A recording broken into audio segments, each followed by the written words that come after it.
By the way, before we get started, someone not happy with my drinks cup as usual. Where? Hey, Bryce, where's yours? You ready? Mine's bigger. It was a bottle. Mine's literally just I've got the girliest cup of coffee ever. Yeah. All right. Anyway. All right, I'm ready. Go on then, pal. Well, if you laugh, I swear to God.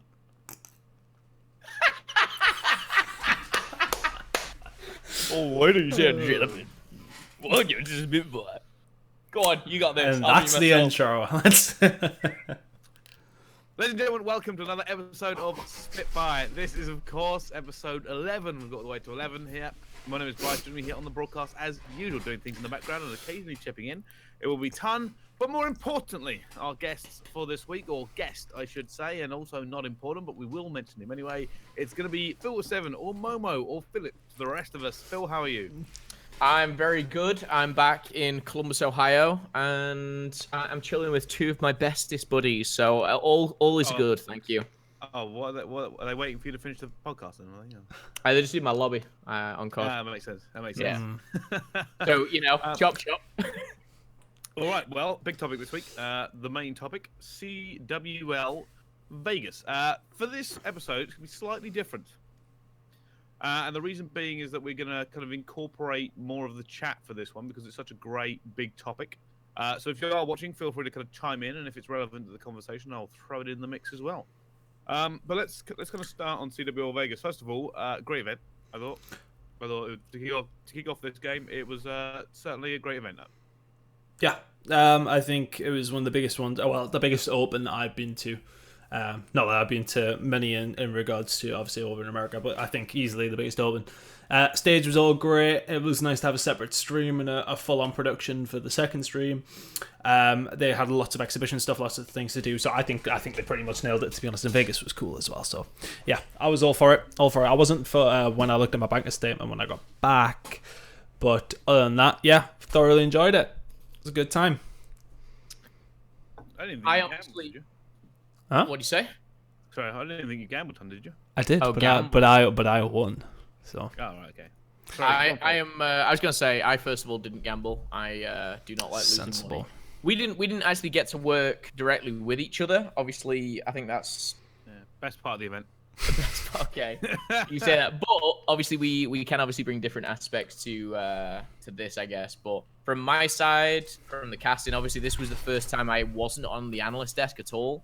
So I literally just was casting. I came over to the open stream, but I just thought it was so different. It's the first time MLG has really put on like this whole 3-room setup. The whole kind of, it wasn't really a stadium. It was more of like a theater, if you like. I very much enjoyed it, but again, viewership incredible. Great first event for Black Ops 4, and kind of just gets me excited for the Pro League, Dallas, and everything else. Mm-hmm. Yeah, I thought the setup was interesting. Like the use of space, I thought was great because usually, like, if you're gonna go across 3 halls and you didn't know what this event was gonna be like, you'd expect it to be kind of empty in the hall we were in because we were in the middle hall, right? Like, so for those who didn't know how it was set up, there was a main stage, and like Phil said, it was a great kind of theater thing, and then outside of that, and that, by the way, that's also where the pro lounge was and the pro player warm up and where the green room customers hang out on broadcast if they had time off. And then the second room, and the problem is I kept thinking it was like the main room. I don't know why. I think it's because there was just so much stuff in there. And I was in there, and the analyst desk was in there. Yeah. As well as Blackout, Game Fuel, Scuff, the signing booths, zombies. Yeah, it was and like the DJ. hub. It was like the hub, wasn't it? If you like, of the event. And no, I really liked it. I think obviously usually events are hosted in just huge convention halls, which are good. But I thought it had a different atmosphere, like from room to room. Obviously, you would go. Obviously, when we went in open, and like obviously the trash talks going on, people are calling each other horrible names, etc. And it was like a proper old school LAN, like hatred everywhere. It was great. I never got to go in there. Yeah, Neither did I. Just genuinely imagine like EGL, like way back in the day when we used to have all those teams there, and that's what it was like. It was just rammed with people playing against each other, plenty of shouting. It was a good time. And then in the middle room, it was like, all right, yeah, nice dancey, like cool little vibe. And then it was obviously just. It also had all of the games showing and the feature stations. Yes. Like there was so much. There was. I didn't realize until like you listed it, but there was so much in that main room. So it was kind of cool. If people don't want to watch the main stage game and wanted a bit of a break, you go in the hub, as we keep calling it. Yeah. And there was just a absolute ton of doing there. Or you can go chill in the open bracket. I never got to go to the open bracket because I was working. I think Phil, you didn't go there because you're lazy. I know Tunn went in there. I was there, but I was working. I went there on the rehearsal day, or my rehearsal day. Doesn't count. And I went there, I think it was when Imperial were playing, and another team. But it was because it wasn't broadcast anywhere. I was like, I want to watch this game, and I had to go and find it in for like station 45, halfway down the hall. But yeah, it was the one room I kind of really didn't go in. It was kind of just a place where everyone tries to qualify to the next room almost. Yeah, I get that. I did like the setup. I thought it was great, especially with being in a casino like the Hard Rock. I thought was just awesome. I really kind of enjoyed the beat. It just felt like there was always somewhere to go or something to do, like always. Yeah, I mean, not while I was working, but other times. I mean, there was one point where I didn't actually leave the hotel for like 2.5 days, and that wasn't because like I was just being like a recluse, but it was because obviously you were working, and then it was like, well, do you want to go for food? And it was like restaurants in the hotel, awesome. And then it was just like it was good to have that, but I don't think you get that in many other places apart from Vegas with like how big the hotels are and stuff like that. So, but yeah, the only other one I can really think of that was Dallas last year, where it was a really big hotel, a whole convention center sort of thing. And it was cool to have everything there together. It was very convenient, has to be said. Yeah. All right. Well, that's kind of the venue discussed at least a little bit. I can't even think of a negative about the venue at all. Like even security was a breeze to get through. The only thing I will say, yeah, the security is really good. The one thing that was a little bit of a negative, I thought there was maybe 50 stations in the open stream, so 100 teams, and Friday and Saturday. I know I went in it once or twice, but it was actually rammed with players because we had like 250 teams, so like nearly 1,500 players, coaches, whatever.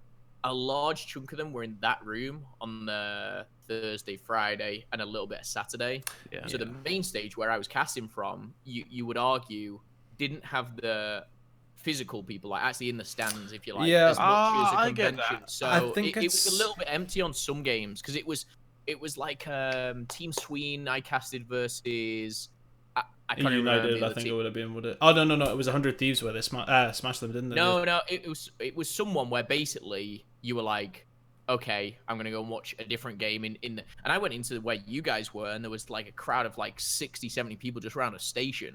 Yeah. So that was the only negative I thought, but by Sunday it was rammed. It was awesome. But I suppose that happens because there's a lot of the teams that it's the same at the other events where the opens on. There's not necessarily as many people watching. But then when it gets to the Sunday, everyone doesn't just go home as soon as they're out open. Like, everyone just goes to watch on Sunday. So I suppose like that's what Sunday is always filled with fans, but it's also filled with like players who are already out who are fans as well. Like, let's be honest. So I think that's why you probably didn't see as much, but it's the same at the mall, I suppose. It's probably just the fact like main stage would always attract people to watch a game if they're there. Like if you're in a big open.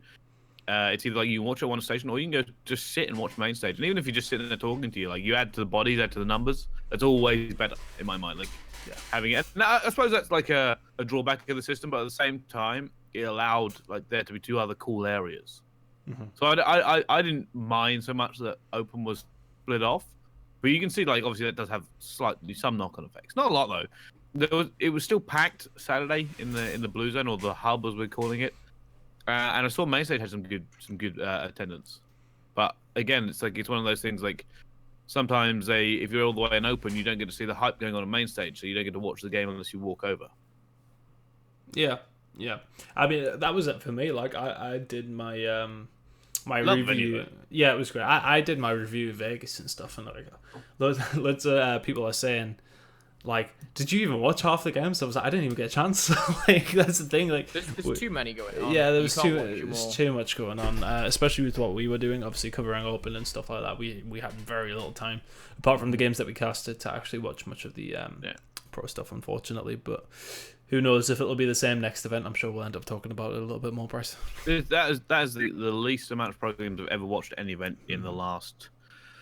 Probably 7 years because I watch Yeah, everything if we I were can. so If I'm, busy. if I'm at home, I'll watch like every game, and even when I'm off, like if I'm at an event and I have time off, I'll be watching a pro game somewhere. Or I actually many times I'm sitting in the green room with on Twitch, and I actually started doing that on the desk. And the thing I had my phone on the desk in between games because I was like a kind of a tertiary third caster for them because I stayed there all day. So I had the other game on screen, especially like the Splice OpTic game we had. We watched that as well as the other games we were casting. Yeah, completely distracted from what we were supposed to be doing. But oh yeah, it was difficult. I mean, admittedly, we stopped the stream at one point because we wanted to watch the end of the Splice. Yeah, OpTic it was just game. like, can we watch Alpha? And they actually put We Alpha don't- up we on don't- our stream for us. Yeah, like we're gonna put Alpha on us. We've got to watch the end of this game. We're not watching Bravo until we watch Alpha. But yeah, I enjoyed it. I thought it was great. It's actually my first MLG Open I've ever worked, so that was. And it was a different format from most MLG Opens, I believe, with the Open and stuff.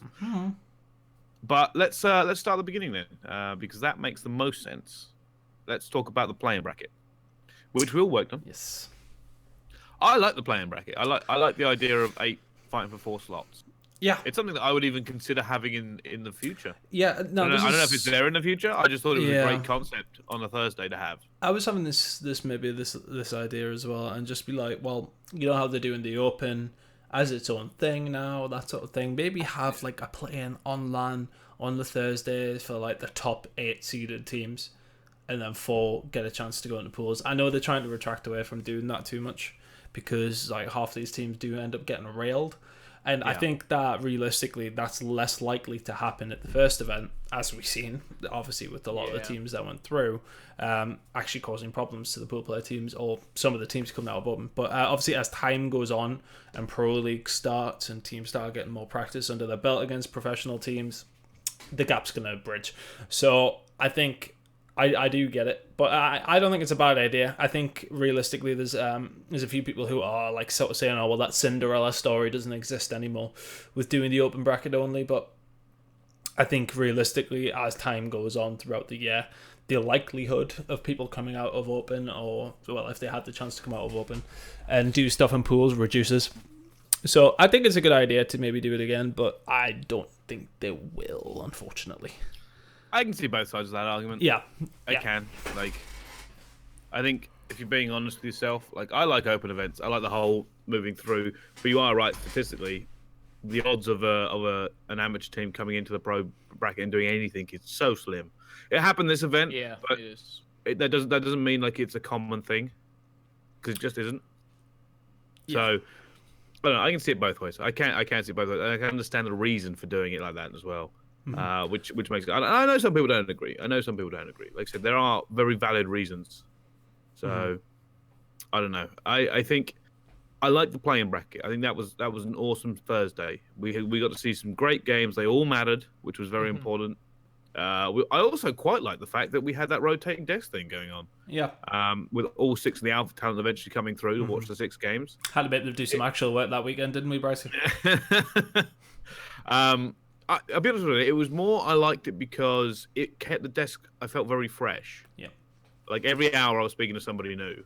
Yeah. And we could kind of talk about it. And they all had their individual casting styles, even when paired up with the Bravo guys. And I think it was also interesting to see how everyone worked together. Because there's not as much of that anymore because of the duo ship thing going on. So I thought I also thought that some of the casters enjoyed kind of breaking out of their usual molds and stuff. Yeah, Miles really liked it actually. Yeah, Miles complained after casting. I will say, because obviously certain casts have been casting longer.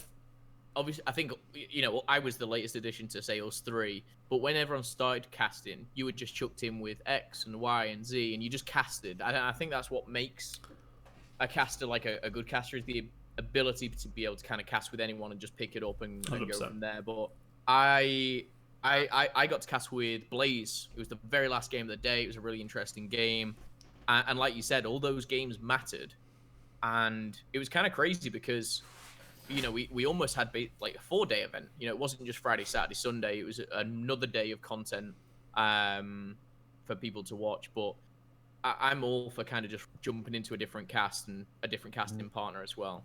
Except, I mean, Tunny's a bit... Yeah. It would have been nice to maybe have Bryce on the mic, but apart from that, Win some, lose I some. did little bits. I did little bits here and there. I was almost like a tertiary caster, and I didn't mind that. Like, I mean, if you'd done a lot of casting, you would have been. Like, I would have died. I think I would have genuinely been you were dead. there the majority of the time. I know, like in terms of actual speaking, I think everyone was probably on the same sort of level throughout the weekend. But like, if you like jumped in doing casting too. Well, much, I think people didn't realize that I watched every single game on that second stream this weekend. Every single one. I didn't actually. so many. I didn't actually leave the desk apart from twice during the entire weekend. Once was to get food, and another was because I wanted some merch. But other than that, I was either sitting on the desk or I would sit in production because there was no real chance of me going back to the green room or going and walk around because I had to be there for every intro and outro. oh, it was a grind. Yeah, and occasionally I jump in with the casting. Like, if you guys were tired or needed to do something, I would jump in with the casting or give a third opinion if it was getting a little bit stale or something after casting for like 2-3 hours. I think it worked. It worked really well in like the open bracket games where we didn't know necessarily a great deal about the teams, so we could just sort of bounce general conversation of each other. I think 3-man desk works with the right people. I think it worked really well with me, you, and Dirk. To be honest with you, I think Blaze brought a lot of positivity to it. Yes, he did. He needed to bring the positivity at times. Oh, Blaze was the most positive person I've ever seen. We were in a hellhole by Friday night. I think we needed him. I mean, that was the only. Let's talk about the open stream then. Let's move on to that. I know, Phil, you came over a few times and saw us.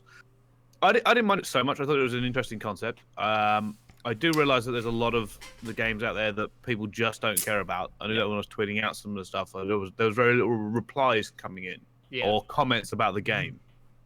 And I think some of that's to do with the fact that they were under CWL events, some of them, and some of that's to do with the fact that it is just not amazing. Like some of them, the games were genuinely hard to watch. Yeah, let's put it this way, right? We watch the best Call of Duty in the world on a frequent basis. Yeah.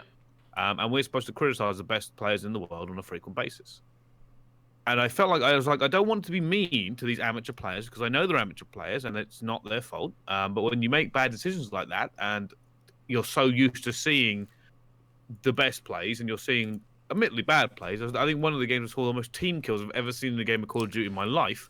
I mean, we watched losers round 1 in the open game. Which is last of the like dead last, like 250th place.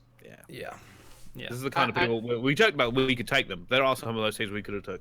And absolutely, I just want to say, like, it's not disrespecting them. I know you guys aren't doing that either, because without the amateurs and without all the teams that finish, let's say top 64 and top 128, we don't have an event. You know, then it would just be no one kind of comes up because we've got to create that next generation for when your scumps and your karmas or whatever aren't competing.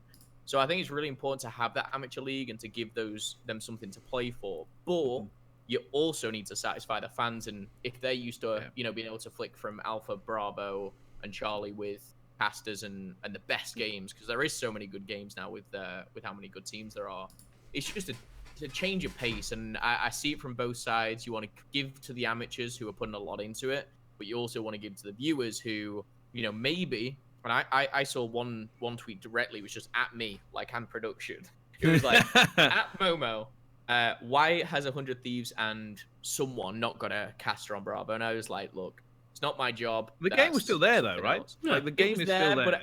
But what the good thing was, they were saying how much more entertaining it is with casters, which makes me feel a little bit better about our job. Phil's now asking for a pay rise, just so you're aware. Like, Phil's going like, hey, they like me. Give me some money. That was one person on social media. But I think people didn't realize, when you say, obviously, you don't get, what's the saying? You don't realize what you got until you lost it. Like, when you realize there's best game that you really want to watch, like 100 Thieves might be your team or FaZe, and it's not going to cast you talking about it, you're like, oh, it's maybe not as good. So it might change, it might not. I definitely think a lot of feedback will be given. A lot of positivity. Yeah, like me and Bryce, we give a lot of feedback at the event. I feel like on a constant basis. Tunn certainly does. Yeah, I like a whinge at times. Tunn loves a good moan. I will say one thing. I like the red zone aspect of it. It's something that I would love to explore doing more of at an event. Yeah. And I think my option would be to do Bravo Delta and have open as well. I would do all of them because I think we could get the best of both worlds. Don't get me wrong. It would be no longer full cast on Bravo games, but the way we did it, I don't know if people watch the open that much, but one of them we had I think it was 4 games at a time, and we covered the majority of all 4 games.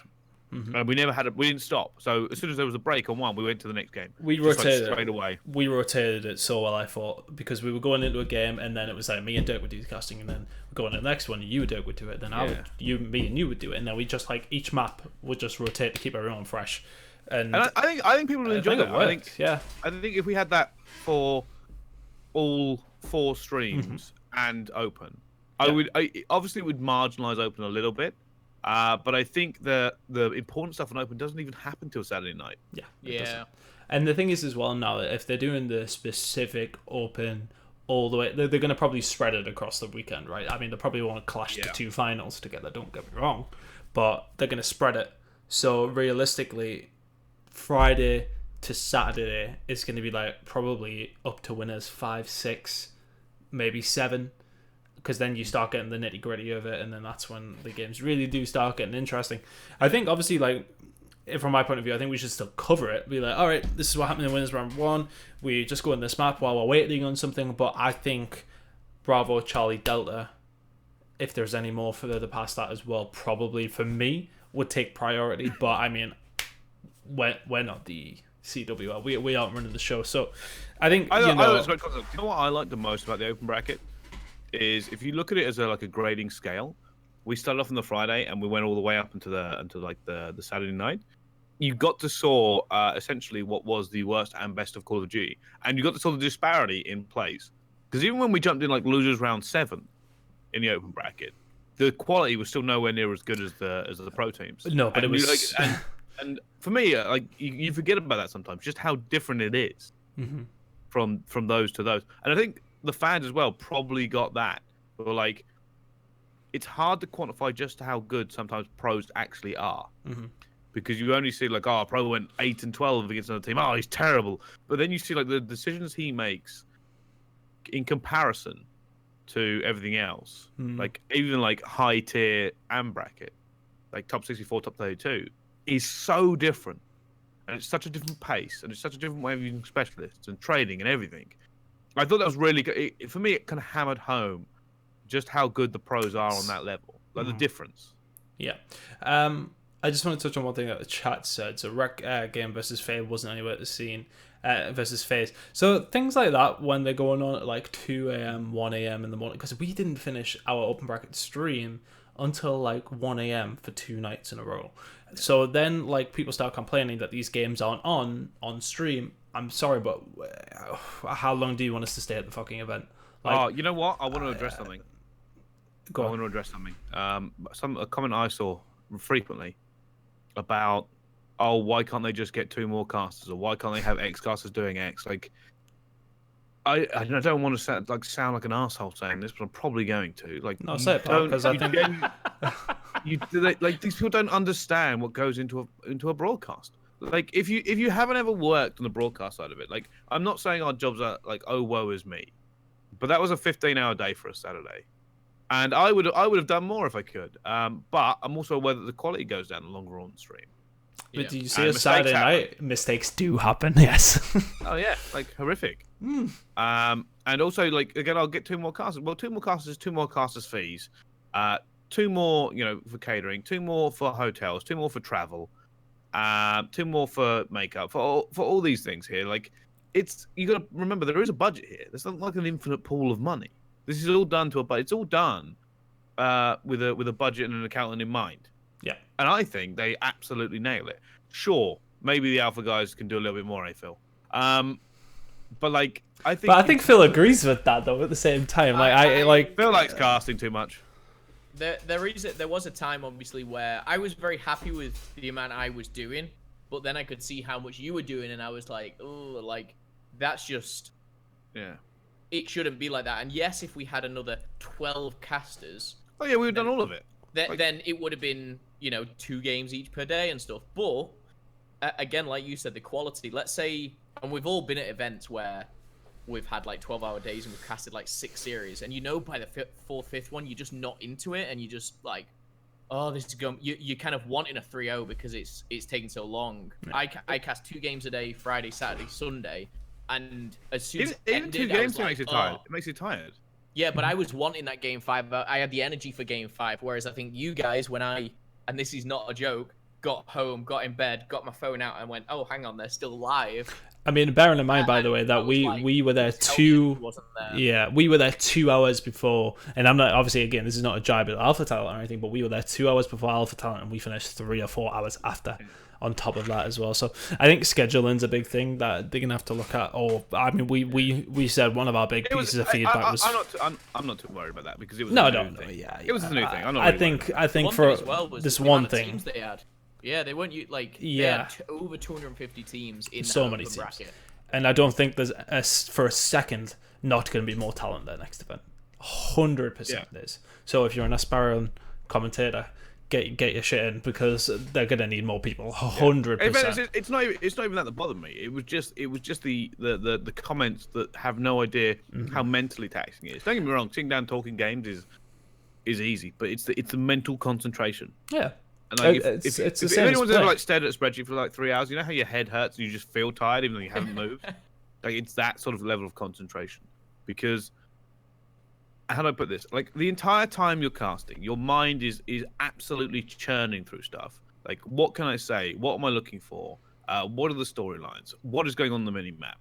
What kind of usage of words I'm saying? Also, don't say anything horrific. What has my co-caster just said? What is this game? How long have we got left? The lights are in my eyes. It's probably hot. Like it's like there's so much going on that even at the end of a single game cast, you can be tired. Like another thing I want to point out as well, like people are saying that things, so people putting it on stream with no casters, there still has to be staff there to do that. Like there was one guy controlling like what goes on the streams. You can't just put it on stream and walk out the event. It doesn't work like that. It still has to be staff who are there, who are potentially paid hourly. Like these guys are high-end production staff. Like you can't. I think that comes down. You said. Yeah, Paradox is saying observers there as well. Like, I mean observers, broadcast, and admin. That's 3 people already just for a stream that has nobody there. Security extra in the event. It's just like they're before all talent. Like if they stay till 2-3 a.m., they're also the people that have to get there for like 7-8 a.m. Like we're obviously some people have later call times than others, but they will always like tech and like camera guys and everything. They're like 7 a.m., 8 a.m. So if they're finishing at 3, by the time it's just not possible. Oh yeah, well even talking about the cast side of it, like the production's got so much harder. Yeah. And I personally, for one, thought the Bravo, I didn't see a lot of the Alpha production, but the Bravo production guys were absolutely so good. Yeah, really good. And I honestly cannot overstate it enough just how good it is to work in that kind of environment. Every time we needed something, every time there was issues or anything going on, like we were first to be told. They were working so hard, and you could see it on their faces at the end of the night, like they were tired. And it is long days. And don't get me wrong, we get to do one of the best jobs in the world, like without any shadow of a doubt. And the way they handled it, MLG, and the way they handled it, like I said, if I first opened with them, I was genuinely like, this is perfect. If it wasn't perfect, then I would actually be complaining. Like right now, I just thought it was an interesting issue, but it was genuinely so good. Just the way everything was done. And I think that's like, I realized it at Champs how well you're taken care of there at these events. And it is a different, because here's the other thing, like I think Ben and Tunn have worked in a lot of different games as well, but I've worked in a considerable amount of games with pretty much everybody in Europe on different levels of broadcasts. That's definitely up there among the best. 100%. Like without 100%. Any shadow of a doubt in my mind. And I think like over in Alpha, those guys smash it as well. But even last year, when we didn't have as big a production at Bravo, was really, really good for the small team that we had. And honestly, never ever have any complaints with the MLG guys in terms of broadcast, like production value, how much they look after you, they keep information going with you. Shout out to Will and Carlton, who are producers over there, and all the other guys back there. They absolutely smashed it all weekend, and they really do not get enough props for how long they're actually there. Because if anything, we had a little whinge about how long our days are. Theirs are longer. They're there before us. They're there after us. So but here's the thing: if we make a slip up and say a word wrong, like no one really cares. At the end of the day, they push a button wrong. You can guarantee Reddit floods with, "Oh my god, what are they doing?" I can't remember. There was something that happened one of the days. It was like the tiniest mistake on broadcast, like the tiniest thing. It was clearly like a cross wire or something so minor. And on the Reddit, there's like 8 comments like, "Ah, what are they doing? This is terrible." I'm just going, "Are you mad?" I'll be honest with you. What I should have done at the event is take a picture of the production area and show people just how much goes into a broadcast like that. How many staff do you think was just on for hours? I would say about Yeah, 10 just or underneath, 12. so we had production underneath our stage, Yeah. and there was at least I'd say 10 or 12 people. yeah, there's at least a dozen people underneath our stage. There was one on top, and we had the runner going back and forth, and that's just for the Bravo stream, which is a lower level than the Alpha stream. Alpha stream has a massive amount of people working to keep that thing running, and the stage management. And this doesn't even include the admins or the refs or anybody in the background. Like And then there's anybody who did the everyone you rigging. forget about. Yeah, all the people I rigging went- the event or everything like that. Yeah, I did a giveaway during a break, and I went through like a hallway which I didn't even know existed in the event. It was like, oh, this is a quick way to the main stage, and I went back, and there was like another like 20 to 25 people on different PCs controlling, whether it be audio, whether it be graphics, whether even the main stage when you saw the names on either side of the stage, and then one person dies in S&D, you've got to get a red cross through him. Like there's people like with key, and it's mind blowing. There's got to be like 200, 250 staff minimum, just kind of in every department. But I do think I actually think for the amount of people you had on the open stream, they kill it every time. Clayton and Will and whoever else is honestly, like it's hard because I said it to them. I said they absolutely nailed it at the event, and I feel like part of them thought it was like, oh, just standard thing you would say. Trust me, like I don't give praise to production all the time. There have been times where I've lost it with production. They genuinely were so good. Yeah, you guys know exactly what I'm talking about. But they were very, very good. They were very, very good. And if you put them like side by side, like take I'm just gonna call them out. I don't even really care. The ESWC production. The ESWC production is absolutely dire. It's so bad. Even on a basic level. Yeah, I don't care. I think it was well recognized just how bad it was. Yeah. Even like the last few events that have been I mean, come on, we've been doing that one. We did that one for a few years, and I don't think it was ever great, was it? Like, yeah. But anyway, this will spiral off the fact like we're talking about Bravo to Delta and Open. I think obviously Adam Apostolo addressed it. Yep. He addressed it, so yeah, we're here. And I think that's good. Like you got to allow MLG to try new stuff because it can't be the same show every time.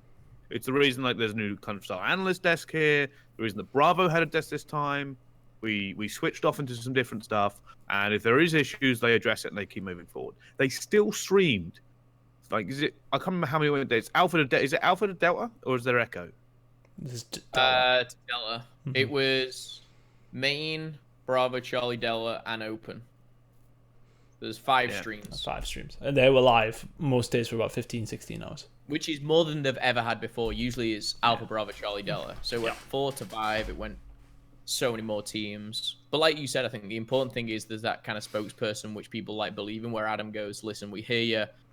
We'll improve next event. We'll improve the next event. And that's the thing, is it's just getting better and better. But definitely feedback obviously has been given. Yeah. I think we said like our suggestion. Personally, I think me and Bricey sort of agreed on the same thing. Oh yeah, we won't talk about too much in case they bring in next event, but they took on board a lot of feedback, which was superb. It was great, and we just want to bring the best show to you. Like for me, it's not about just them kind of playing lip service, but they genuinely take on board the stuff, and the fact they address it as well is superb. I just want to quickly address 2 things in the chat as well. By the way, first of all, I'm not ginger. That's what I was giggling at before. Right. I have light. It's just the light. It's just the light. But there is a light directly above my head. I don't have a studio lights here. But yeah, I thought that was an interesting thing. But yeah, like for me, there's like so much that goes into it, and I honestly loved working the MLGO. We talk about negative things because of it, but because we have to, because that's what we see. We don't talk about how great it was. Like I can say the event was great, and that's just bang. But I'm not gonna be highlight the negative things because you can talk about them in detail. If I want to sit here, I have to go, well, the lighting I thought was particularly superb. The way they structured it for, and the camera was actually very good because they had a negative camera angle the first time, but they brought it back up to eye level and then they refocused it. And I could just there's millions of things I could talk about in a great way, but I would have to go into so much detail. And you don't want me to just sit here and tell you why things were good. Mm-hmm. Things were good, and I genuinely enjoyed the hell out of it. I also, by the way, love working without suits. Oh Love it yes. so much. Oh man, I'm working an event this weekend. They were like, "Oh yeah, you got to bring suits." I was like, "God damn it, I don't want to." Like, I working like with the just visuals on shirts. I No, do- it's just a I- comfort thing. Like just being able to just it is comfy, not and we all know what Bryce sweating is my like head off. with a tie. But there's something I like about wearing like a shirt and blazer or like a championship. Yeah, because Sunday. you only had to wear it for an hour. Yikes! That's a fair point. I guess that is a fair point. I cast the game, and then I take the blazer out. Yeah, okay, I'll give you that one. I do see. It just back and forth. I like it, and I think a lot of people are kind of 50-50 on whether they like the suits and stuff or not. But I don't mind on a Sunday. Yeah, it's fine. Shirt and Jake. I think ties are stupid. Malefix, if you ain't using those aphids, just take them with you. I want to quickly address this, by the way, because Astro are involved. Tunn, you know how much they're involved. You talk about it. Yeah, so Astro are doing a giveaway currently. Check the tweet on our at EGL. It's pinned at the top. We're still doing a giveaway, and it ends next week. It's really easy to enter. You have to retweet, follow the channel, follow Astro Gaming UK, and you're in. Magic. Yeah. There you go. So the reason I'm not wearing the A50s right now is I thought I had charged them. I did not. Yeah, I'm still waiting on mine. I did not charge mine. I put them in there and went, yeah, I don't know how this works. And then I went to go use them for this and I was like, oh, I didn't charge them. I didn't do the thing I was supposed to do. But now they're charging because there's a thing coming up that says charging. When did you get them? On it. When we got back. I haven't got mine yet. Oh, see, I got mine, and I'll be wearing them. Oh dear. I'm messaging Andy now. No, we'll get them but all. No, the suits thing I don't like. I know, like, here's the thing, right? I've heard it both ways. People like the nicer look of the shirts and stuff, but they also feel like the tie and everything is too far. And I can get it, right? We're not accountants. We just aren't. I like the smart casual look. I thought the stuff they picked out for me, because that is NAR stuff, just FYI. Stuff they picked out for me was fantastic. It was comfortable. I enjoyed casting in it. People said I look good in salmon. I don't know what it means, but that's like another thing they tried. They tried to mix it up, and it worked. It did work. We got a stylist back for the next event, apparently. So there's more new clothes. We know how much you love it, Bricey. All the free gear. I am. They seem a little bit more lenient. Like they let Miles wear a bomber jacket. Just like, again, like it's casual, but it's not like so casual it looks scruffy. But yeah, it's not like you're just going to Asda. You know what I mean? It's like you're actually like smart looking pretty casual, good. Yeah, that's the vibe. I like it. All right, let's bring this wildly back onto to topic. So this will spiral from the playing bracket. Can you believe that? This whole conversation. Yeah, Jesus. Playing bracket. Teams didn't make it into the playing bracket. Imperial were probably the notable one because everyone expected them to make it. Mm-hmm. They also didn't have a great event. No. But I think realistically, when you look at what they were aiming to do, yes, they would have liked to get pools, but the ultimate goal was the qualification for the qualifier for Pro League. The amount of times I said that wrong on the weekend. But I just think like they had a bad time with things. They've got time to go back and fix it. At least they have something to cling on to. Like they've now got that chance to still qualify for Pro League, and I still think they've got an okay shot. But they just from a pure talent perspective. But we've seen a lot of teams come out of Open do pretty decent, notably Heretics, Team Sween, people like that. But then we also see some pro teams, struggle a little bit, and you're probably going to be a little bit worried for them. Yeah, I have some of the placings here. Let's talk about some of the placings. And I'm actually going to work backwards from, shall I say, top 32? I don't think there's anyone really of note I need to speak to about outside that. Gone Gaming failed to make qualifier. Top 64. Oh, really? Yep. Top 64? Where are they? Yes. Jeez, that's gone down way far for that. They had 4th seed. Oh, yeah. That is shocking getting at top 64. Yeah, Benji Durrell and Jura Mols and Zero. It's not even close though either. Like yeah, it's not. That's not like one round away. That's 32. like 3 rounds away from qualifying. Yeah. So Black Forest was another team that had like Colgate and Revolt in it. Yeah. Colgate, he was didn't he step in for CWL at one point, like back up 3? It might have done, but Revolt's been around for a little while now, doing it. So I think that.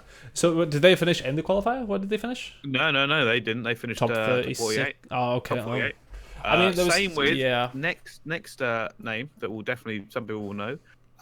Mochilla, I'm got nothing Swadley, Killjoy Knight. They come top 40. What seen about Killer's team, by the way? yeah, Killer's Say again? team? But the thing is with Killer's They team, went out early. Where the hell are they? Yeah, they're top 48. It was Killer Legal, TCM, Twiz, and then they got the European people. yeah, I think that's tough because I think if you say they have their full roster, they might have a good chance. And it's Another team that didn't do well, the Orlando Reapers. That's got Miracles in it. yeah, I think that Miracles Top only 64. yeah. It's not an easy run. It's not really not an easy run. Well. But then who else didn't qualify? It was somebody else. Louis CM's team with Watson and co. I'm sure they didn't qualify for Wasn't it. there? Yeah. Holy, I Yeah, didn't Watson know he was there. Yeah. I saw That's- Kyle running around the event as well. I don't know where he finished. That's the mad thing. Yeah. Oh, the other big one we should talk about, the team that failed is the alternate splice team. The Halo players. in Oh Splice. yeah, yeah. I think there was only a couple of them on that actual team Yeah. though. But that was still like people wanted Yeah, to they see still how went they would out. do. They still went out and lose round one. Oh yeah, like you can kind of forgive, but that's double first rounded. Yes, but I don't think it was like the full team. I think somebody No, I don't a think- couple I of don't them think it dropped was out. I either, think Dick said so. But it's Don't not read too the much. it's thingy. All right, so let's move into the bracket because this is where it gets important. People Oh who wait, kind of made it in. there was one more that didn't make it. I don't think I dominated either. I don't didn't make it. No, I think they didn't. And God, No, I they should have didn't. seen. Should have seen my bloody Dax. mentions. I don't even know who they are. Blade, Predax, Packabay, and Wartech. Yeah, Italian team that I had half the Italian scene in my fucking mentions telling me why aren't they on stream? And I was like, because they got knocked out in losers round 4. That's why they're not on the bloody stream.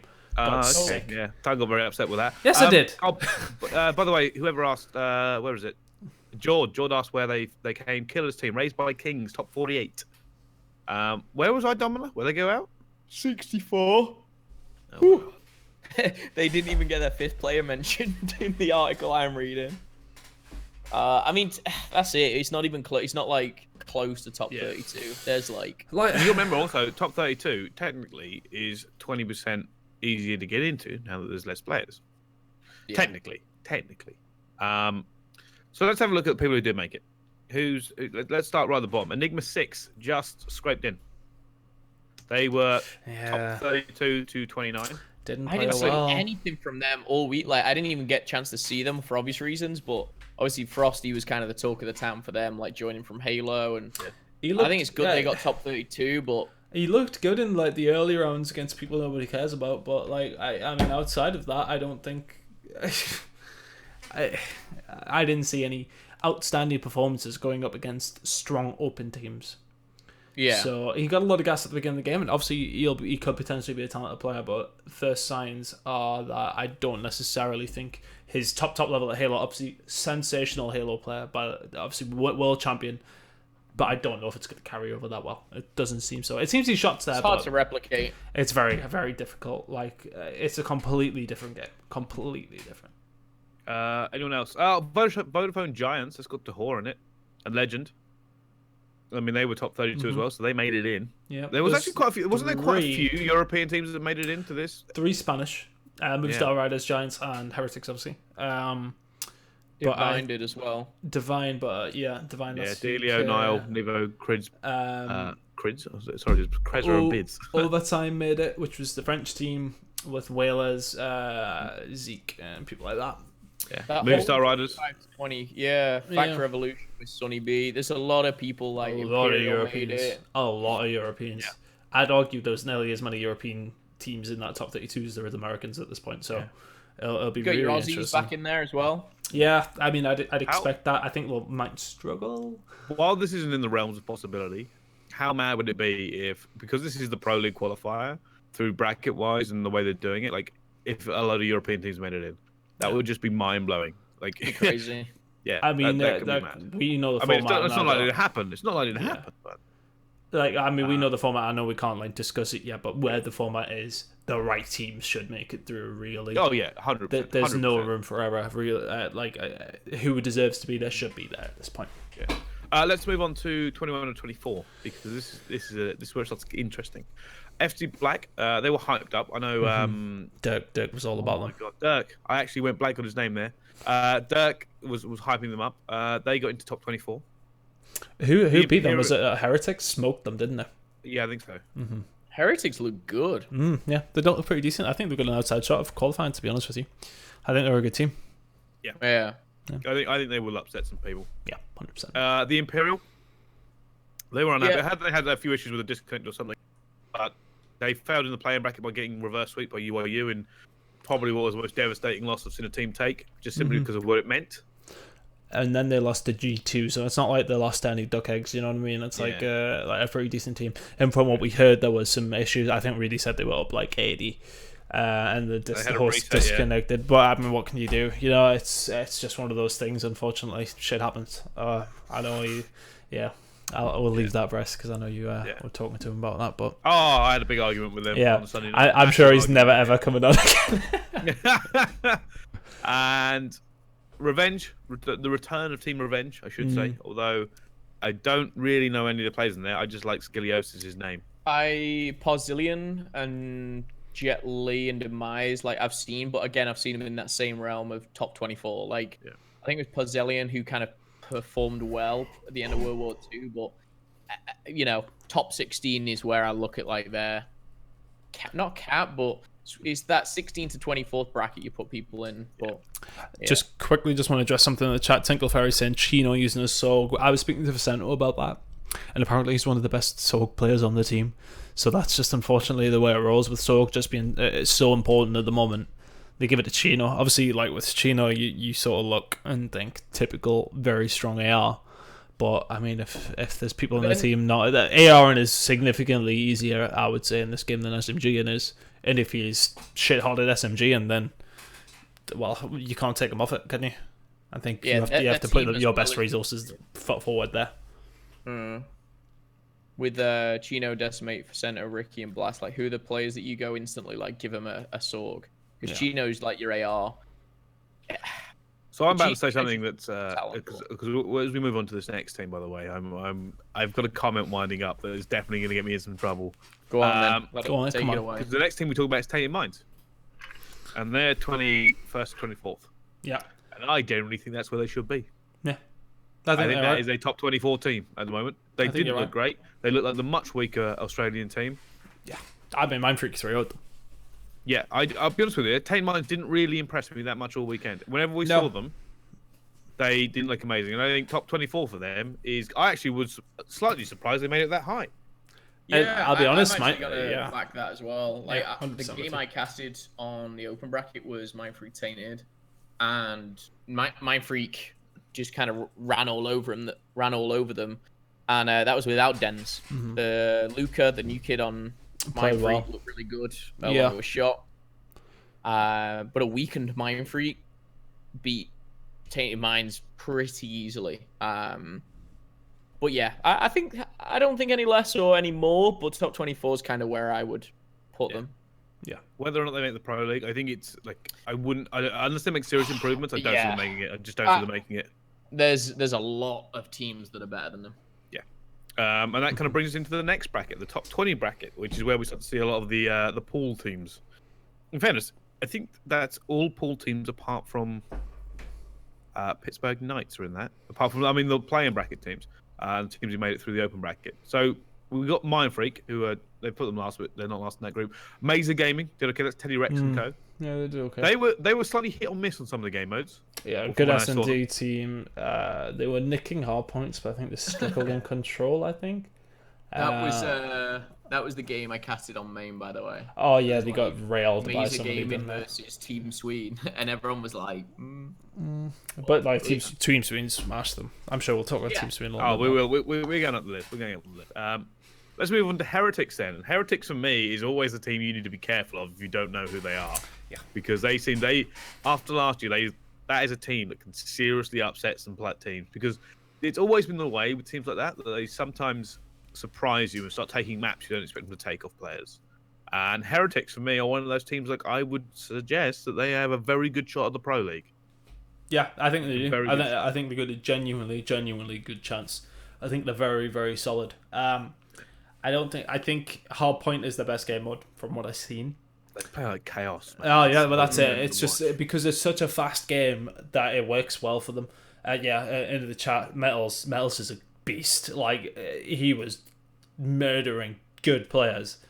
And I think they've got a really good shot. I think as long as they bring the consistency, win the hard points, nick a search or destroy or control somewhere, they've got a really solid shot of finishing top 16 in that Brazilian tournament. 100%.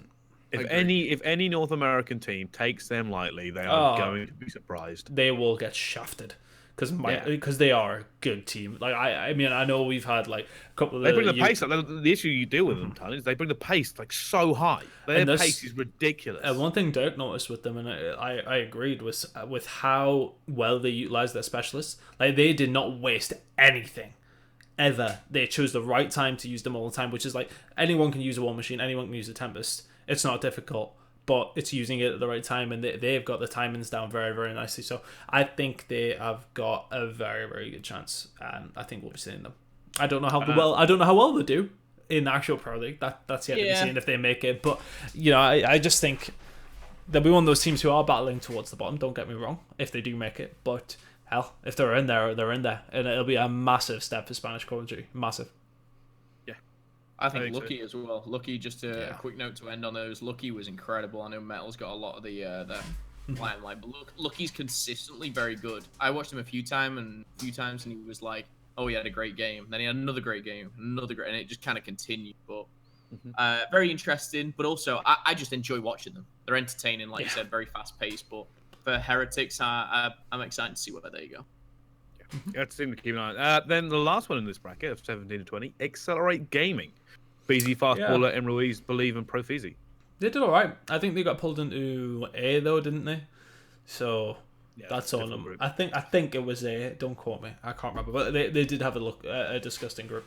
So who was it with, Phil? Did they go on OpTic's group? Maybe they went into A. I cast over one of their games, and it was a difficult. I don't know if it was A, but they went into a difficult game on main, and it was one of those like well done on getting out of open, but I didn't see them doing much else. It was A or D. It was A or D. Yeah, we know all the players, very good players, have some kind of crazy moments individually.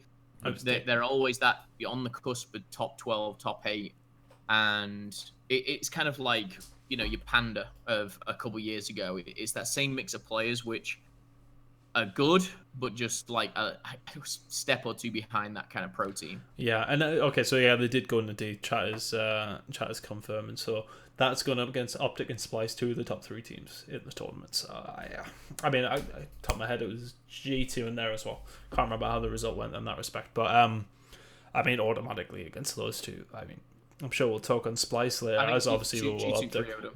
Yeah, I think it's a difficult chance of making it, but yeah. Got a chance. The thing with them is, again, like even with Heretics, it's difficult because somebody has to lose in this playing bracket, and somebody has to not make it. And I could see them teams being one of the teams on the cusp. Yeah, I think there's some teams who are pro teams who were in pools at the beginning are in danger of not making pro league at this point. Like there is some good teams coming out of open, so I actually can't wait to watch Pro League qualifier, because that shit is gonna be insane.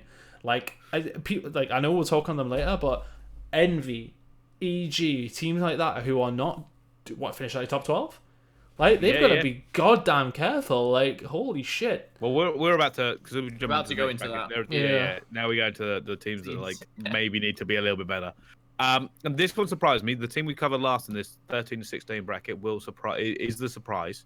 But first of all, Pittsburgh Knights. Parasite Theory. I mean, that's a rounded team. Yeah. It's about where I'd put them. Their consistency was what I would like to see better. I think that's a team that you would say on paper should make it. Yeah, but you look at who they went up against, and they went up against Red, who, for all they had a poor performance over the weekend, are still like super talented side, and like going out against them is no mean feat, to be fair. So I think there's other teams in there that could do better against, but I don't want to say they're a shoe in, but I would like to think they'll make it. But they're one of the teams who are like on the cusp as well, I feel. Yeah, I think Pittsburgh Knights are a team that on their day they can beat a Team Sweden, a Lightning Pandas, a Straight Ripping, an Evil Genius, and they're all teams that I've just listed are all teams that finish like 5th to 8th. I think it's one of those things that on the day they've got to perform, but there's a lot of teams that finished above them, which I think, if they played again, they can definitely push or at least go game 4 and game 5. Like, I don't look at all the teams above Pittsburgh Knights and think, yeah, they're just not going to be able to compete. There's a lot of teams in that top 16 which I think they could be. Just want to touch on what Tinkle Ferry said. Pittsburgh had a couple of players in the top 10 for stats, but that was based on not as many sample size. I think it was like a much smaller sample size. I think they may only be played like 10 maps compared to some of them where Dashi put up his KD at like 23, 24 maps. So I think you just have to take it as you see it. Then we move on to G2. Past Ricky, Chino, Decimate, and Facento. Here's a quick thing, and the risk of sounding stupid because I've cast over him before. I always get confused with that name, that first name. Is it Blazed or Blast? Blast. I thought it was Blast. It always irritates me when a player has a name ever so slightly wrong, because I'm always like, just like mind to mouth. I'm always going, is this wrong? And the worst thing is, you don't, unless you get a chance to speak to that player before you cast them, which you don't always do. The amount of times I've said a player's name wrong, and they go, "Oh, you're a moron. It's not that. It's this." It's like, well, how am I supposed to know that unless I get a chance to speak to them first? Yeah, plus there's like 1,500 players, so you're bound to get a couple wrong. But Blast is a player which actually I think is very good. I've cast over him before. I called him Blast last time, but I just thought I'd double check. G2 went into this, and I think it was Facento saying that they are like really good. I think it was at Hardpoint, and then I saw him getting smoked in it. Like their team looks like an S&D based team, and should be good at S&D. And I think again, I put them in the same category as Pittsburgh Knights, where on their day they can take out a lot of teams above them. I think they have an X factor in Decimate and Blast, though. Those two players, if they go off, they win. If they don't, it can be slow. It can be tough. Yeah, and this next team as well, right? I put UIU in there as well. Although UIU, in deference to them, like that Imperial win was massive, but they all could have also not made it, because that UIU win was the most choky thing I've ever seen from a team. Yeah, they also beat Red, but yeah, they did. You know, then again, Red didn't look good. We'll get to Red in a minute. Yeah.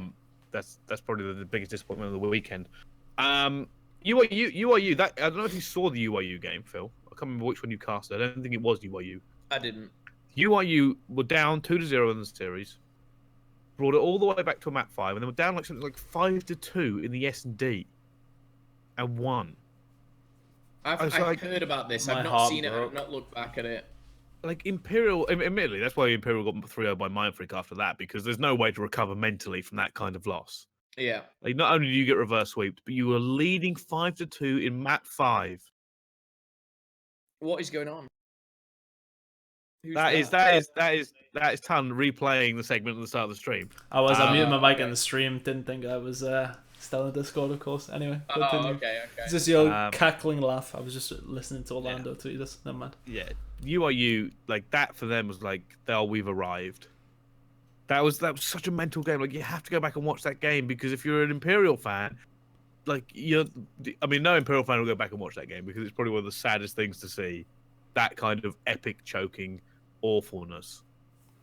Yeah, it sucks, because I think can't even get over how bad that game was. It was they I've win not seen it, that. so I can't really comment on it. I think when I was speaking to them, they win that. Who did UIU go up against? It was a good team next. Straight. So even if they'd lost that Imperial, they then go up against Team Divine to qualify for pools. Or to qualify, to qualify. So I mean, that's. I think they make pools. Yeah, I think they do. They win against UIU. I think they'll beat Team Divine.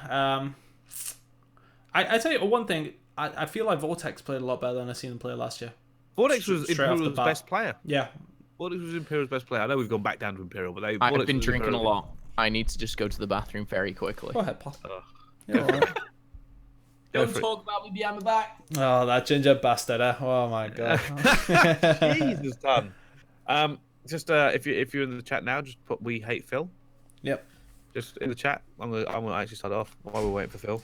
We hate Phil.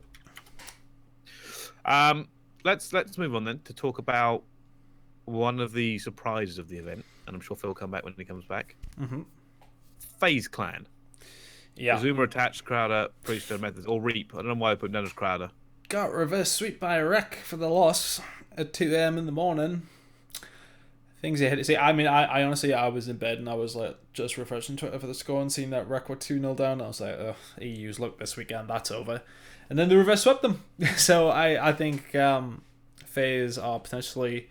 I think they'll be okay. Don't get me wrong, but they're one of these teams that need to be careful.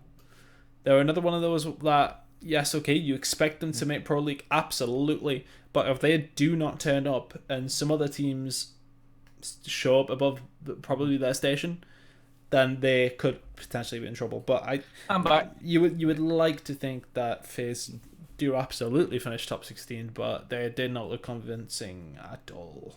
But they should. Here's the thing: FaZe should be above top 16. I don't care like what you say about it. They should 100% be above top 16, 100%.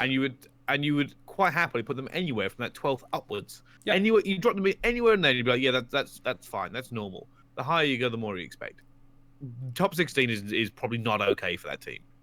Like, don't get me wrong, there are a lot of very talented teams, but I don't. We're talking FaZe. Yeah. Top 16 are not acceptable for FaZe. Yeah, not acceptable. And one thing I will say is, I think you might have touched on it, but there's a lot of teams in like the top 8, which were a big surprise. Like Panda's team, Sween. Yeah. Obviously, like Straight and EVG are good, but Rec, those are all teams that FaZe on paper should be better than. Yeah. Don't know about Rec. Yeah, 100%. On paper, I would put the 5 names of Rec and the 5 names of FaZe. Oh, no, I agree with Phil there. Yeah, I think Reciprocity have got potential to be better than what they did, though. Mm-hmm. All right, let's move up from FaZe into the 9th to 12th bracket, which I'm now going to dub as the disappointment bracket, because of the teams that are in here. Red Reserve had one of the worst starts to the event I have ever seen. I don't know whether they started losing and just tilted off the face of the planet, but everybody was beating Red. It was a Red kick-in for a team that some people put in their top 3. Yeah, I put them second. I had them second. They lost to LG in groups, which you sort of say, all right, you look at what they did last year in World War II. You say, okay, you lose a group game, it's not a big deal. They've typically always done all right in the champ bracket, which is when it matters, let's be honest. They then get reverse swept by EG, and I think that's the nail right there. I think they win that EG game, they start turning up. But it's mad because they were so confident going into this event. Yeah, I'm not gonna like completely give away what was said in the DMs, but I had rated DMing me. Let's see what he said. The one thing I don't like about Red, and if they do watch this, they'll probably not like this, but whenever Red lose, there's always an excuse. And of course you're gonna say we didn't play our best or I had an off game and stuff like that. Yeah. But I watch Red because I cast the Red LG, and they just look outclassed. And I didn't watch as much as Red Online, but I obviously you expect a lot more from that Red Reserve lineup. Like I consider them, I look at them, I think they should be shadow of a doubt like top 6, top 4 in the world. Oh, but I just didn't. 100%. I didn't see the strict discipline from what I did in World War II. I didn't see the clever Joe sneaky plays World War II. It just felt like they were either a little bit slower or a little bit behind or hadn't learned as quick. But again, I just think they had an awful Friday. They had an awful Friday. There's bound to be a team that has an awful Friday. Like there's bound to be a team that has an excellent Friday. There's so many teams you're always going to get upsets, and it just wasn't Red's weekend. But it is kind of annoying when Red lose. Like, I don't want to check Twitter because it's always, can't believe we lost. And I'm just like, oh, just stop. I mean, when I spoke to Ray, basically the top and bottom of it said, if we can beat Straight Ribbon for top 8, he thinks they could have had a run. Because then when they would have 100T or LG, that's the thing. I think they're such they're such a momentum team. Like, if they get going, they are very hard to beat. But 100% agree. I just do not think they got going once that weekend. They never I expect the wheels rolling. Yeah, so did that. Because they get so confident. I think they're going to beat Straight, and then they would have had to go up against LG. And LG, I mean, yes, okay, we'll see where they finished, but they never looked. I think Gunless carried them hard. But realistically, like, you know, if they start getting running, they can beat that caliber of team. And I think we can sort of like theorize what would have happened. The fact that they had a roster a role change during the event was surprising. and it clearly meant that they misjudged something. Mm-hmm.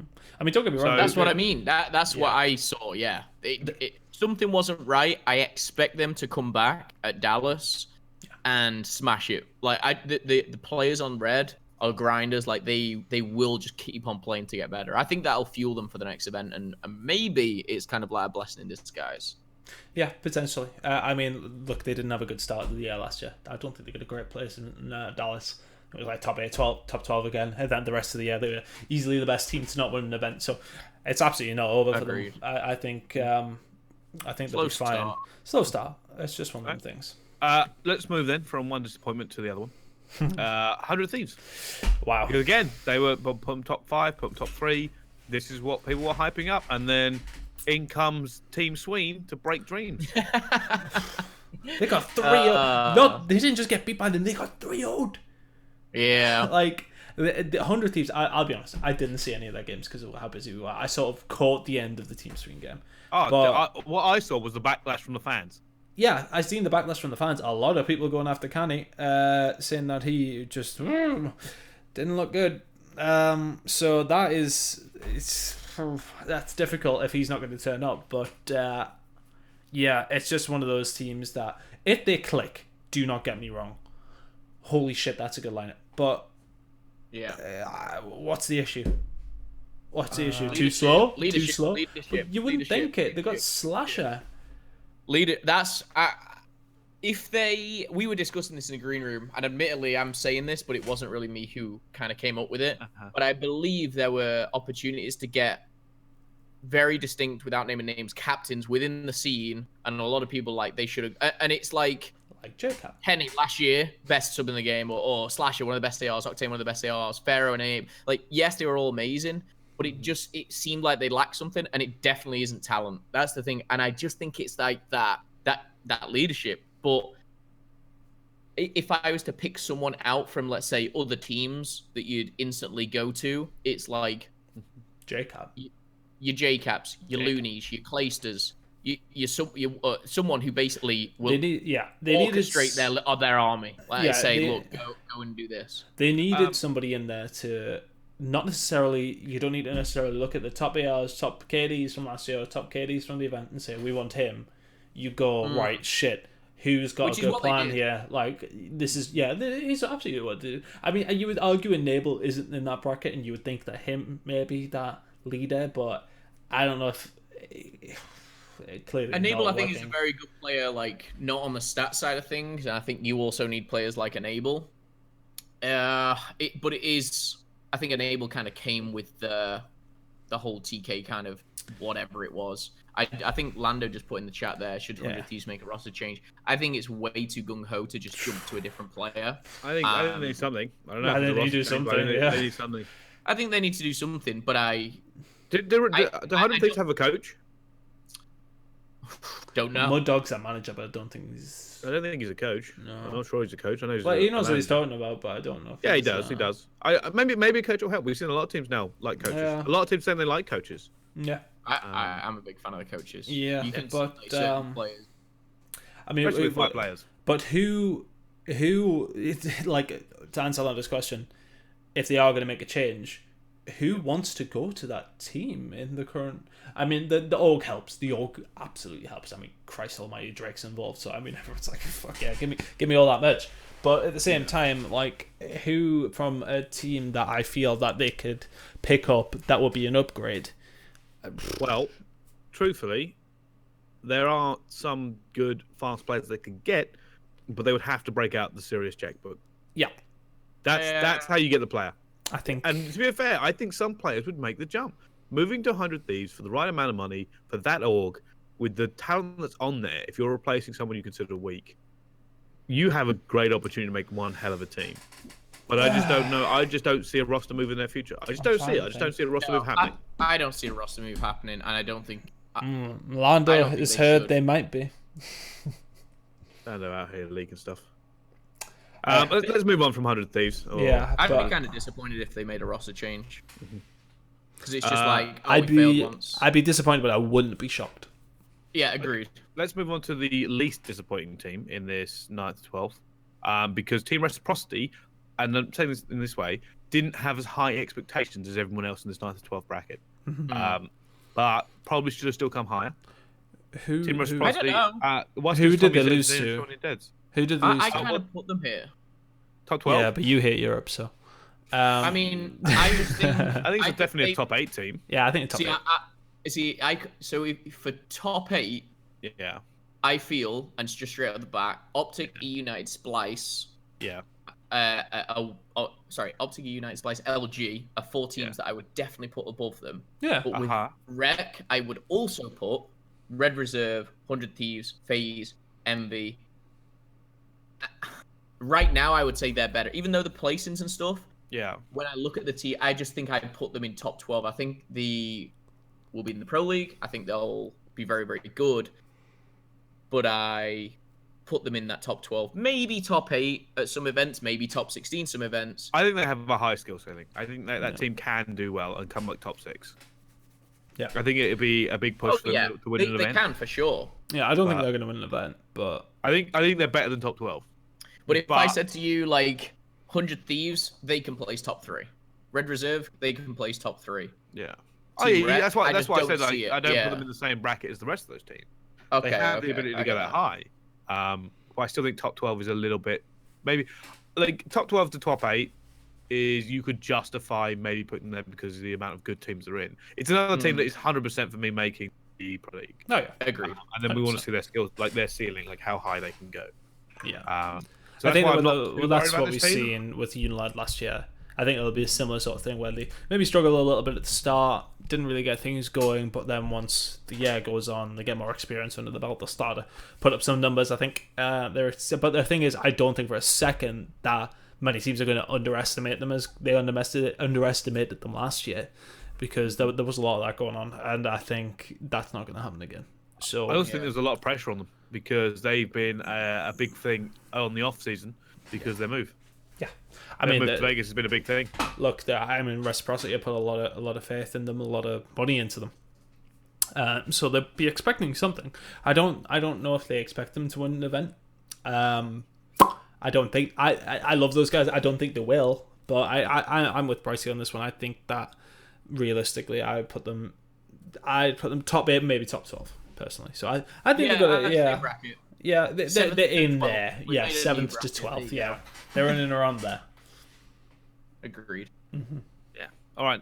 Let's move on to another disappointment because this is the world champions. Team Envious, top 12. They had Hugh, which everyone thought was a big pickup for them. Massive. He played really well, to be fair to him, but I just don't That's know it. if... Hugh is a beast. Yeah. That's 200 T's can steal. Anyway, keep moving on. But it's not what they need. I don't think that's what they need. I also don't think after what, like JCap, where they place, wouldn't leave. Looney wouldn't leave. Anyone on OpTic wouldn't leave. I've seen another comment before saying there's a ton of people who would be willing to go that are in the top 2 to 100 Thieves. I don't know if that's think anyone in the top 1 is going to 100 Thieves. Let's be serious. I don't think Come on, there ain't nobody leaving OpTic for 100 Thieves at this point in the time. Like, and I don't think anyone from Splice would. I would be monumentally shocked if any of the top 4 changed. But yeah, that's it as well. If you get someone from, let's say, United, and you want this kind of leadership, you want your Clay or your JCap, that again is adding like that AR kind of presence. They've got like, does that mean you're dropping like an Octane or something? I don't see him leaving. No, I don't. I don't. Like, I just couldn't say that thing. Well, not unless you'd have to offer them like some obscene amount of cash. You are talking hundreds. Back to Envy though. Yeah, back to Envy. Apathy, not running a Sorg for half the event was kind of a shock. Yeah, why? But he was I don't know. It just really, looked like it just seems dumb. Just weird on that. That seems so dumb, man. Apathy is great, a great speed player, and they are worth their weight in gold. He should 100% be running a Sorg. 100%. I watched his stream yesterday, and it was just Sorg. So I think that may change. Simp to Envy. Again, where do you kind of see them? Sim, I mean, Simp's the same sort of bracket as Hook, though. It's the same sort of player. Yeah, like who do you swap? I honestly think, like, I was so excited about Envy because of the combination of Apathy and Hugh. Because that, for me, was just like, your Zoomer and Attach, or your two SMGs that are just like fun to watch. This whole Jerd and Temp combination, like it's just enjoyable. But I think Envy can place way better, and again, definitely in the Pro League.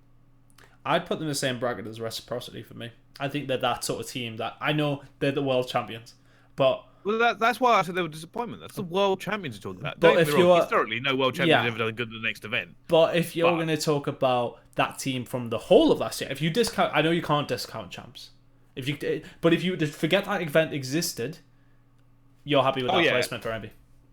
Yeah, if you forget that champs existed, unfortunately, champs doesn't exist. Yeah, I know, but you know what I mean though. Like the rest of the year was grossly disappointing. So I think, yeah. So the chat, I just laugh at the chat sometimes. Just, like 100 Thieves, we're talking about leaders. It's like 100 Thieves Jerd, 100 Thieves Sharp. But yeah, in fairness, right? People don't forget that Jerd is very forceful in the way he does stuff. So this is Sharp. Right, let's move on. Jesus Christ, I'm not dealing with that. 100 Thieves Machilla. Yeah. 100 Thieves Gunchy. There we go. Yeah. 100 Thieves Swanee. Yes, that's the pick up of the knee. Oh, you've heard it here at Spitfire first. 100 Thieves Swanee. That's what's coming in. 100 Thieves Big Swan. Judged by Octane and Slash are just ARing. Yeah, they're going to change the meta. It's all ARs. Yeah. All OCRs. Moving on to EG, I thought it was quite ironic that EG outplaced Envy when Envy bought EG, basically. I'm not going to lie, I think everyone saw that happening. But Although, maybe not with that EG side, but maybe like Team Envy not doing as well as what I was trying to say. EG, Revan is the factor. Big Rev. He like Saturday worked really well for them, but Friday, Saturday, but Saturday they dropped off massively. Like they looked really good in groups, and then when it got to champ bracket, they were a little bit shit. But like compared to how they were in the pool, so I think if they can keep consistency though, they looked really good. Revan's the god. Major Maniac. Oh, sorry, I jumped the gun. Never mind. Let's move on to straight ripping. Let's talk about straight ripping. Major Maniac is a beast. He's very good. It was like, is he a warrior? And he's been around for a while, but he had a really, really good event. Straight ripping for me were actually very enjoyable to watch. I was not sold on straight until the event, until halfway through the event. I was convinced it was going to be a nothing team. Yeah, I was convinced. They came in with a lot of hype online, and it looked like the same old story when we seen them at the play-in. They didn't look. I mean, they made it through, but they didn't look that convincing. And then eventually they looked okay, but it got there in the end. I think where they finished in the end was a good placement for them. I think if you'd offered that to them before the event, they might not have taken it based on how they've been doing online, but realistically, they were always very, and I think you hear it on social media all the time, like we're the most confident we've ever been, and you're like, okay, sure, we'll wait and see. But they played well, impressed with Major Maniac, but again, I put them in that same 7th to 12th region with Rec. Like that's where I put them. Is do they get top 8 or do they get a disappointing top 12? Such a difference as well, by the way. Like just thinking about it, like top 12 to top 8, although it's only like one bracket up, it does feel like a world of change. Mm-hmm. Just making that top 8 is kind of top 8's like a pro team. Yeah. Top 12 like is the like pros, like the best pros. You know what I mean? Especially now, considering, like I said before, like 20%. You got to have that 20% from 4 to 5 players. But I think it's interesting. Straight ripping, they came in, and I still think it's a good placement for them. Yeah. I think they're not going to be happy, but it's for people outside of that bubble. It is a good placement. I think top 8 proves that they can mix it with the best, and it'll be great kind of seeing them make the pro league, and I have no doubt they will. Yeah, I think they will. Yeah. Let's move on to EG, because I think EG is more interesting, because EG is a team that people were heavily sleeping on. And especially if you saw the Heretics game. Yes. I also just pointed it out there. I completely forgot about that. Heretics 3-0'd them. Yes. Which is Heretics crazy. Yeah. But they won't make a loser's run, if I'm right. I forgot Goonjar was playing again. I swear he plays and then disappears into some like top 32 team and then comes back with a vengeance like every time. Yeah, he was on Lightning Pandas all last year and never really got anywhere going. But a pretty decent placement for them, has to be said. Friday, as said, looked really good. Saturday looked pretty shit. Sunday, they sort of picked it back up again. Got themselves a run. Who they beat? Rec or Red? one of the two. Who hasn't? Yeah, well, that's true. Yeah, I think it was Rec because Red went out straight. So That Canadian trio, Man, I'm exotic telling you. royalty. If you put those names down, like Gunjar, Rory, fellow Saints Exotic, it does sound like a top 8 placement for them is great. Yeah, Top 8 That is again, a- 7th to 12th. there's It's that so same many bracket. teams in that bracket. There's so many teams. But you could if that argue is in team came bracket top that- 20, you'd be like, yeah, okay, that makes sense. But yeah, I get like if you Yeah. saw them in that 17th with Heretics, you'd be like, ooh, okay, they could have done better. Yeah, But they could have done better, It but, like, wouldn't you- be like, Oh, my god, god, that's yeah. So they're making think it. I was mean, a good place for 'em. yeah, I think so. Let's move in now because this next bracket is fun. Team Sween. That is like, here's the thing: we shouldn't be surprised because they Right. technically did it at champs, but they lost 2 players. I Brave, Dylan Nelson, Quicker, and Wee Man came in swinging. The Sween was there, the reverse Sween, the Swedish champion. That they come all the way through open. Like, that's not easy to do. Wild. it couldn't have went better for them, to be honest with you. They got all the way through, and like I was speaking to them at the airport because Brandon Nelson live up my end, and they didn't tell me who because I was like, come on, you have to tell me. But there are some big hogs coming in for them apparently, and I am not shocked. They looked so good. Like Nelson was like top 4 KDs, something like I was that. gonna say Nelson looked like one of the best players in Europe this weekend.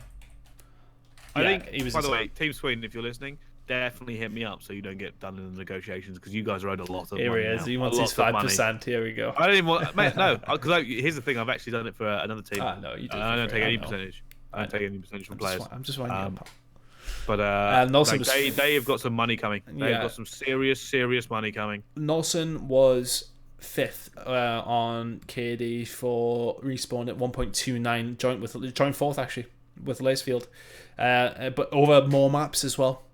So Dylan was good. Dylan was very good. Dylan, I'll Dylan tell was you where good. Dylan They all was. played well, Dylan and was you don't- 16th with a 1.15, and that's above people like Slasher, Assault, Priester, Formal, Scraps, Attach, Major Maniac, Accuracy, Looney. I mean, I know KD ain't everything, but They Yeah. just seemed like, you know how I said Red Reserve just seemed was that? slow and like they weren't on wanna the see same what- page. Yeah. They were like the opposite. They just felt like they'd played twice as much as others. Like again, players that don't jump out to you as top 6 in the world players, but they clearly had worked on roles, you know, their setups, the way they broke hills, the way they held hills. It just looked clean. they were just super fast, and like fairly consistent across all their game modes. 6 and No 4 in hard weaknesses. point. Yeah, 6 and 4 in They hard all- point, 4 and 4 in S&D, and 4 and 3 in control. So I I also mean, think Team Sweden is another team that takes that tempo through the roof. I think They will. play lightning fast. Yeah, they're And I quite think that similar to throws teams off. Heretics. It throws teams off because they are good at playing that Yeah. slay heavy, in your face. Let's keep this tempo at 8 million miles an hour. Their game against LG, they won the first map, and I was speaking to them about it. I goes, "Did you run out of steam after that?" Because it seemed that way, and they said, "Yeah, we were just knackered." But first map, they smoked them. Like at one point, Quicker got a 4-piece. I mean, albeit it was with the graphics line, but still, it was just like they were just doing everything right, and they run at such a high pace that on fast-paced maps, I mean, it wouldn't surprise me to see Frequency start getting banned out against them because they're so quick. But Do you know what my issue with this team is? Go on. Is if they get picked up by an org, they lose a little bit of that magic that fans seem to have grabbed onto. I think so. Because They should- everyone was loving the Team Sween vibe because it's an underdog. Like they came in, they clearly didn't care about a lot of the all the big teams they're facing up against, like a David Goliath series. But if they go to an org, like a proper org, you lose a little bit of that magic. I probably know they probably don't care because they get paid, but like Well, I was gonna they're say not you the lose a people's little bit of champions. magic. Yeah, You get like thousands of dollars a month, so I think it's worth it. I don't know. I prefer the magic. Let's move on to the Lightning Pandas because we've still got so many teams to go. Lightning Pandas. We so many question marks about this team going into the event. So many. Overperformed. I So think very, many. very well. Did not see him to come in top 6. I had them top 16. I would. Again, it's just like individually great players, but I think a lot relied on Alex. Alex was for me the best player, and I know you look at stats and it's like Dave you was can't good. just look at stats. Dave played really well. I think that they all had to, much like Team Sween, you can't get to that top 6 without all playing very, very well. But they all play consistently well. Yeah, Mad Cat with another consistent event, 1.14 from him. That kid's always consistent. People underestimate him so much. PD's a fast SMG. Like, I do. PD's a fast SMG. Like, this game is made, made for him. I honestly criticised the PT pickup when it happened, and I didn't tell him this when we were hanging out on Monday. But at the same time, it was just like, I just thought with him all day, man. Yeah, I just thought that right. Okay, you couldn't argue with me after his past 2 years. I did argue with you. Who else did they pick up? Who else should they have got? On That was paper, the question. On paper, well, they wanted Dens. Yeah. Dude, fast SMGs are worth their weight in gold, and I say this every single Call of Duty game. If you can get the right SMGs first, then you can get your AR players.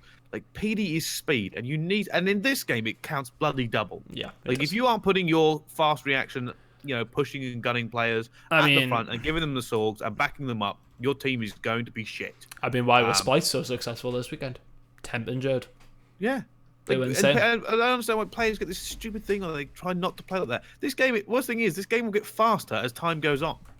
They'll be worth more as time goes on. It's the same happen every year. I don't know why we have to keep explaining this to people. It's the same shit every year. The game gets faster and faster. You can't get good SMGs later in the game because they're already looking at the best players in the game. And KDs don't matter. We all know that, some ICRs or some layback players will get better KDs. But if you're going to try and find a good SMG to up your pace, then they're rare. They're rare as rock and horse shit. You can't get them.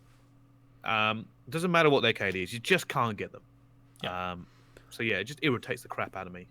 But yeah, if you're an SMG and put a 1.1 up, like you've done very, very well.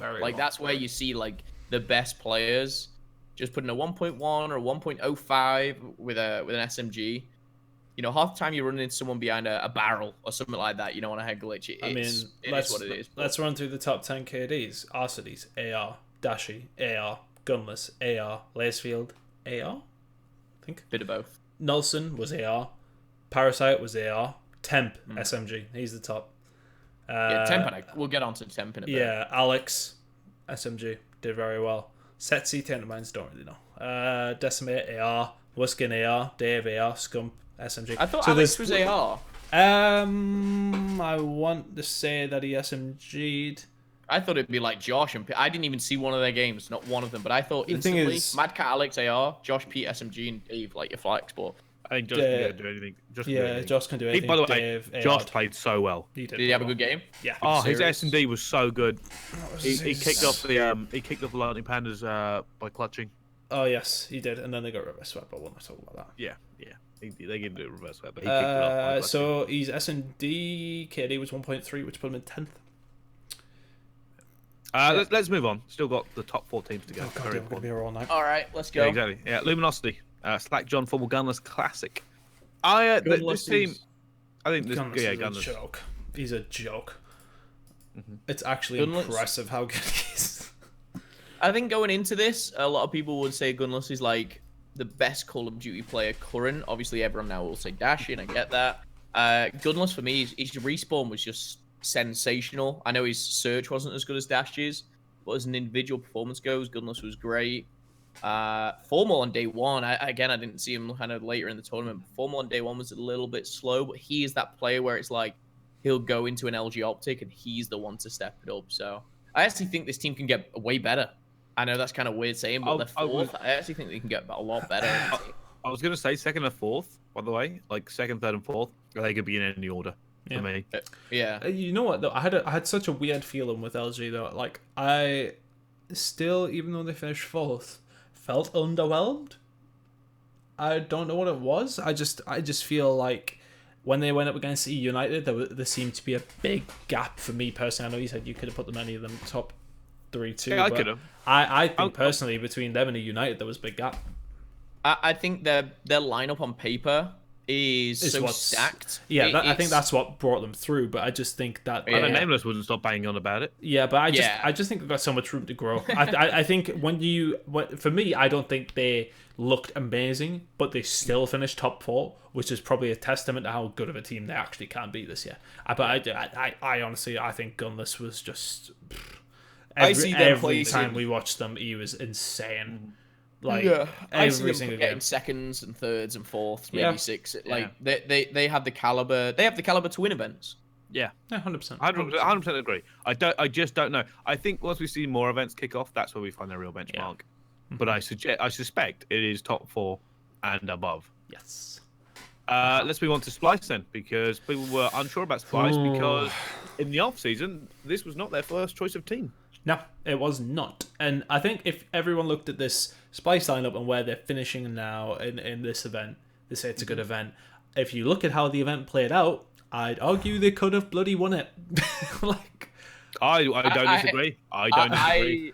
I had a chat during the grand finals with a couple of the time. They were like, Splice is still the best team here. And it's like, it was interesting because I genuinely believe, I think they should have beat OpTic the first time round, but they were very, very good Splice. And again, that kind of mismatch of players. But I give so much credit to Looney, and in the past years I haven't, because Looney is the one player that kind of takes new people under his wing and just like makes them better.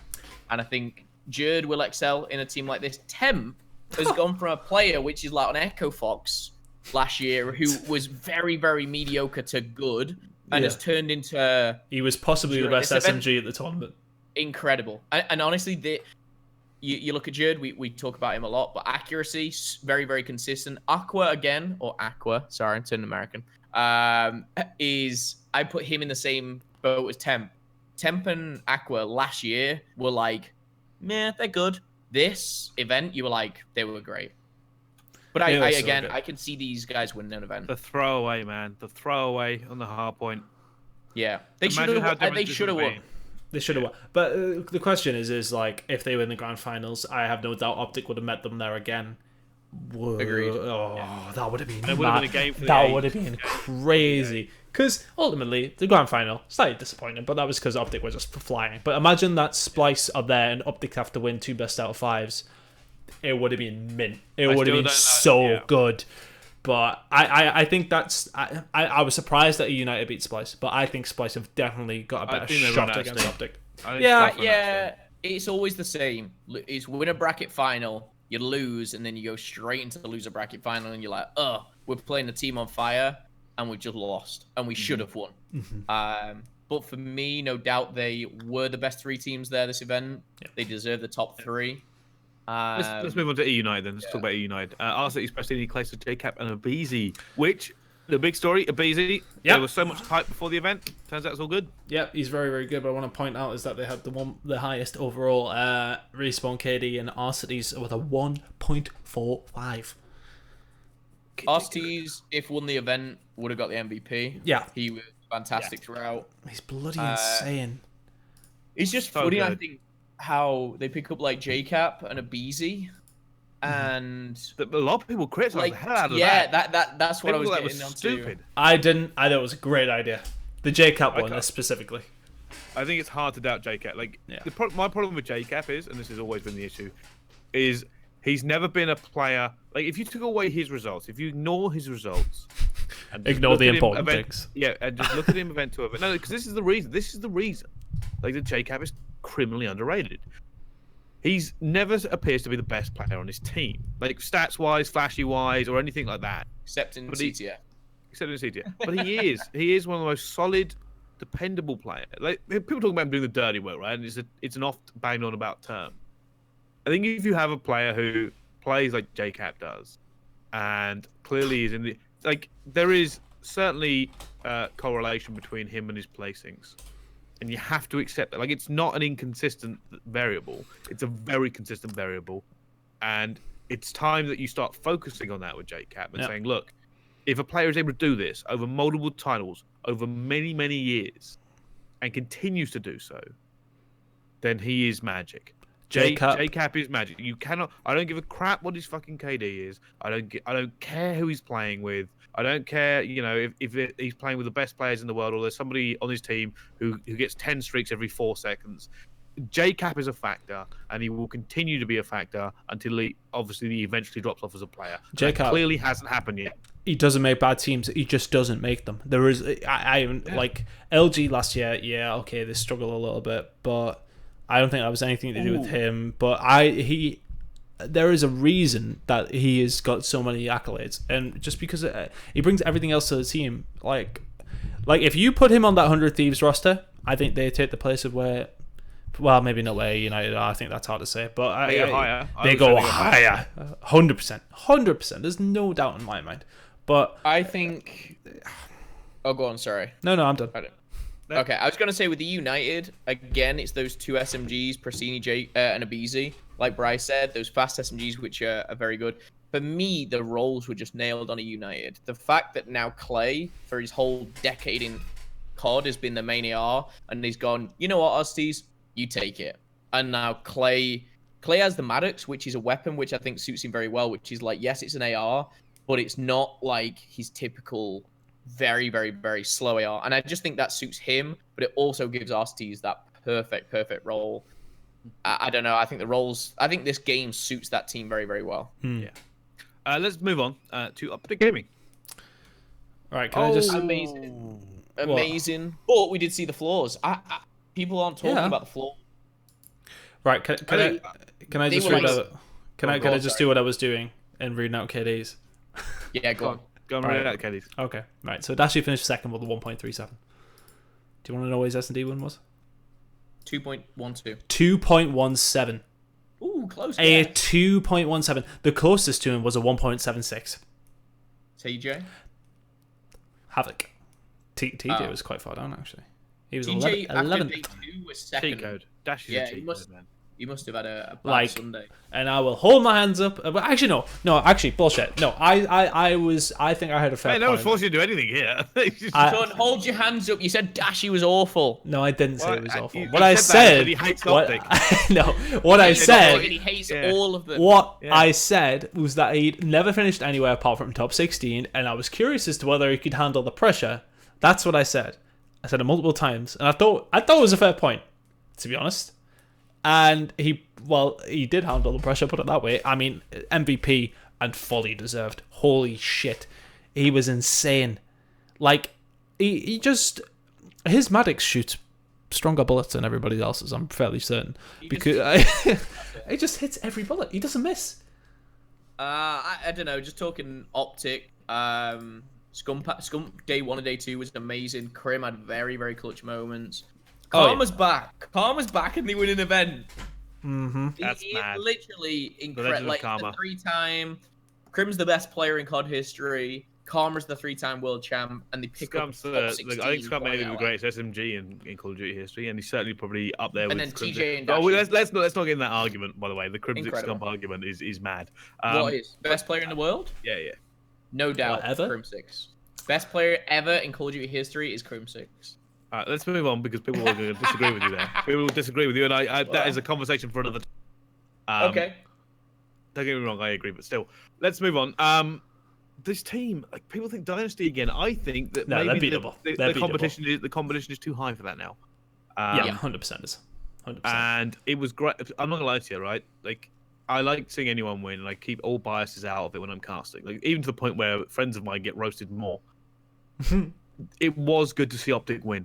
Yeah, it was. I actually quite enjoyed it. I forgot what it was like to see OpTic win, but the hype is ridiculous. It was just like after what happened to them last year, seeing Karma up there, happy, seeing Scump celebrate towards the end. It was like, get in, go on, boys. We love to see that again. 100%. And the numbers didn't hurt.